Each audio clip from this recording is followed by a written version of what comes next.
অসমৰ কেইটামান ধৰ্মীয় সংখ্যালঘুৰ সংগঠনে নগাঁৱত সাংবাদিক মেল কৰিছিলে যে উজনিৰ পৰা যদি আমাক খেদি পঠিয়াই আমি উজনিত নাযাওঁ, কিন্তু আমি যদি উজনিত নাযাওঁ, উজনিত বিল্ডিং কোনে বনাব, উজনিত দলং কোনে বনাব?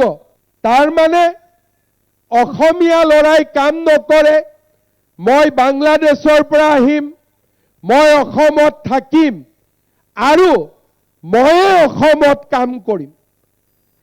এই কথাষাৰে অসমৰ কিমান ডাঙৰ এটা অন্ধকাৰ ভৱিষ্যতৰ উমান দিছিলে।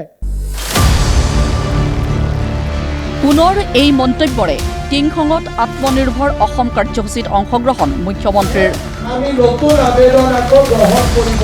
10,404গৰাকী হিতাধিকাৰীক দিলে চেক। আজি ডিব্ৰুগড়, শিৱসাগৰ, তিনিচুকীয়া, চৰাইদেউ জিলাৰ উদ্যমী যুৱক যুৱতীক চেক বিতৰণ মুখ্যমন্ত্ৰীৰ। মাৰ্ঘেৰিটা, নাহৰকটীয়া, ডুমডুমা, শদিয়া, তিনিচুকীয়াত ডিগবৈ, দুলীয়াজান, মাকুম, চাবুৱা, লাহোৱাল, ডিব্ৰুগড়, খোৱাং, টিংখং, শিৱসাগৰ, ডিমৌ, নাজিৰা, মাহমৰা, সোণাৰী সমষ্টিৰ হিতাধিকাৰীক উদ্দেশ্যি মুখ্যমন্ত্ৰীৰ মন্তব্য। আপোনালোকৰ লগত আমাৰ এগৰাকী যুৱ বন্ধু আপোনালোকৰ লগত একেলগে কাম কৰিব। এই যুৱ বন্ধুজনৰ নাম হ'ল CM ফেলো। এই CM ফেলোগৰাকীয়ে গাইডেন্স দিয়ে, খবৰ ৰাখে, বেংকৰ লগত কেনেকৈ লেনদেন কৰিব লাগে তাৰ প্ৰশিক্ষণ দিয়ে। এই আঁচনিয়ে সামৰি ল'ব ৭৫,০০০ যুৱক যুৱতীক। প্ৰদান কৰা হ'ব ২ লাখ টকা। ১ লাখ টকা হ'ব ৰাজ সাহায্য। এই আঁচনিত অন্তৰ্ভুক্ত হিতাধিকাৰীয়ে পাব বেংক ঋণৰ সুবিধাও। পূৰ্বে প্ৰথম কিস্তিৰ ধন পোৱা হিতাধিকাৰীয়ে দ্বিতীয় কিস্তিৰ ধন লাভ কৰিব নিৰ্বাচনৰ পূৰ্বে।